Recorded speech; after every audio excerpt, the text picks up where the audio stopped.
Bonjour Anne. Tu as une quinzaine d'années d'expérience de résidence dans différentes collectivités territoriales, à l'issue desquelles, en 2021, tu t'autoproclames artiste municipal, une fonction publique territoriale qui n'existe pas en France. Ma question est donc simple. Une artiste municipale, qu'est-ce que c'est ? Je te remercie de la question. C'est justement l'objet de ma recherche.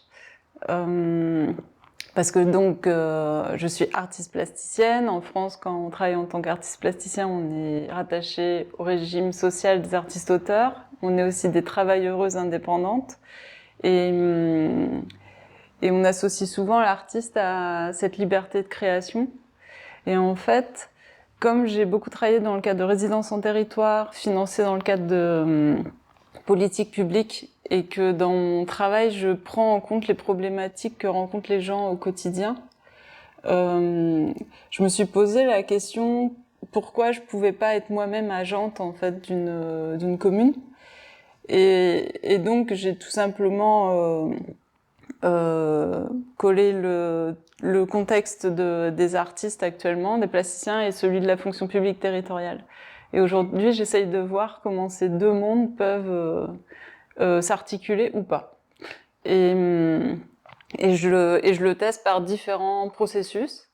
Par exemple, j'ai eu une résidence d'1 an en 2023-24 où j'étais accueillie en tant qu'artiste municipale, mais je répondais à une commande artistique qui était sur une place. Et en fait, j'ai écrit un article dans une revue de sciences humaines où j'ai créé ma fiche métier artiste municipal en me basant sur les fiches métiers du Centre national de la fonction publique territoriale. Et je reprends en fait les grilles et j'essaye de voir, moi, avec mon expérience de plasticienne, à quel endroit je peux rentrer dans cette grille, à quel moment je n'arrive pas à rentrer dedans. Et en fait, j'explicite toutes mes questions. Cette fiche métier artiste municipal, quelles en sont les grandes lignes dans sa spécificité ? En fait, sa spécificité, c'est qu'elle intègre des compétences et des savoirs qu'on attend d'un ou d'une artiste qui sort d'une école d'art en France. Et donc, par exemple, la création artistique. Par exemple, le fait que la personne est en capacité de créer des nouvelles formes esthétiques. Et ça, je l'intègre, par exemple, je me suis inspirée des fiches métiers des médiateurs, médiatrices culturelles, parce que dans ma pratique artistique, j'ai aussi ce volet-là, où je partage, je transmets en fait ma pratique aux personnes avec qui je travaille. Donc j'ai une grille de médiateurs, médiatrices culturelles, mais dans laquelle aussi il y a tout le pan de la création artistique, de la recherche artistique et de la création de nouvelles formes.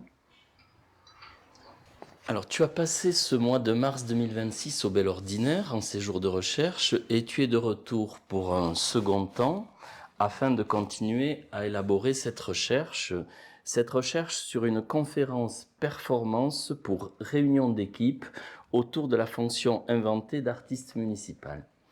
Pourrais-tu nous parler de ce projet et de cette recherche en séjour au Bel Ordinaire ? En fait, quand je suis venue au mois de mars pour travailler sur ce projet, j'ai demandé, vu que le Bel Ordinaire c'est en régie, alors je sais pas si on dit régie municipale parce que c'est rattaché à l'agglomération de Pau. C'est en régie directe avec la collectivité territoriale. Pardon, c'est en régie directe. Ça m'a permis d'être en lien en fait avec les autres services de l'agglomération de Pau et j'ai assisté à une dizaine de réunions en tant qu'observatrice. Et ce moment-là m'a permis déjà de refaire un point sur tous les types de réunions qui peuvent exister dans la fonction publique territoriale, et aussi quels sont leurs objectifs, et aussi quelle est la place des agents et des agentes dans ces réunions. Et suite à ça, en fait, je me suis posé la question, mais moi, si j'étais artiste municipal, est-ce que je participerais à ces réunions ? Enfin, Tu es artiste municipal. Je me suis autoproclamée. Donc oui, en tant qu'artiste municipal, je me suis dit, mais qu'est-ce que je fais de ce moment-là? Vu que je fais de la performance de l'action. Et là, le fait de revenir, parce que donc, on va dire le mois de mars, c'était vraiment un temps d'observation, d'accumuler de la ressource, des informations sur le sujet de la réunion. Là, j'ai décidé d'être en huis clos au Bel Ordinaire et de pas aller dans les bureaux de la fonction de l'agglomération de Pau et de réfléchir à qu'est-ce que j'ai envie de faire de ce moment-là. Et en fait, aujourd'hui, j'en suis à l'étape où j'ai envie de proposer un rendez-vous avec 5-6 agents de la fonction publique territoriale et de créer un moment d'échange et de débat autour de la fonction d'artiste municipal dans l'objectif de la créer avec eux, en fait. Parce que cette fonction, j'ai pas envie d'être la seule à la penser, j'ai envie de la penser aussi avec mes futurs collègues. Et parce que j'imagine que je vais les embarquer dans la création artistique. Et que potentiellement, ils vont peut-être avoir une compétence en plus dans leur mission, celle de la création artistique. Enfin, en fait, moi, j'aimerais avoir des collègues avec qui je peux aussi créer. Et tout ça, j'ai envie d'en discuter. Et donc, je suis en train de réfléchir à ce moment, comment je l'organise, combien de temps il dure, quels objets j'ai avec moi, et comment c'est structuré. Et aussi, quelle trace en ressort de ce moment-là, et comment tout ce qui sera débattu, échangé, sera transmis peut-être à d'autres collègues, à d'autres communes.